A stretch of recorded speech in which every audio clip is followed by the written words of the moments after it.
Welcome back. That mice plague affecting regions in Queensland, New South Wales and Victoria is now leading to serious health concerns on top of the disastrous economic impact. Yeah, for more details, we're joined by General Practitioner Dr Brad McKay. Great to have you with us. Rodents can spread infectious diseases to humans. Which ones should we be worried about? Yeah, well, we normally get worried about rat bite fever, so we get worried about mice biting us, but you can also get infections from just being around mice, so particularly from the urine or faeces. So you've got to be really careful handling mice. The main infections that we get worried about at the moment are things like leptospirosis. That's the most common one that we're sort of like seeing at the moment.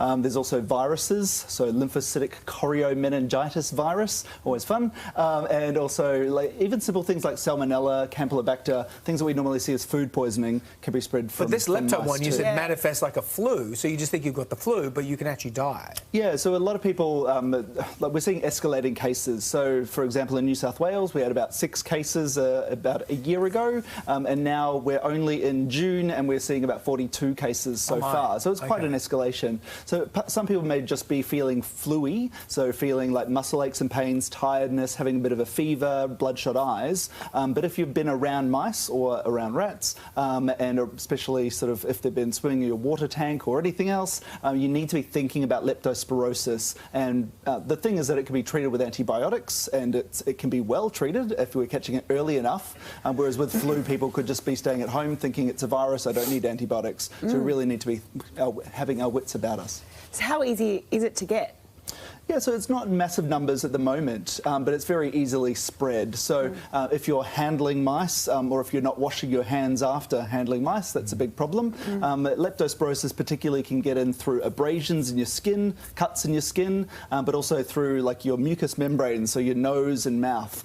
So if you're bathing or swimming in water where mice have been, then it's easy to actually get into your body and cause problems. So what else can Aussies do to protect themselves from these rodent-borne diseases? I mean, I feel like we're in the Middle Ages again. Yeah, it's horrible seeing the photos and seeing our fellow Australians suffering in New South Wales and Queensland. They're sort of surrounded by it. We often will say, oh yes, let's plug up holes around your house and make sure the mice aren't getting in, seal your food in sealed containers, make sure that you don't have rat baits near your food. But it's just overwhelming at this point of time. So people really need to be vigilant, wearing gloves, wearing protective equipment when they're getting rid of mice, dead or alive. You've got to be careful around them.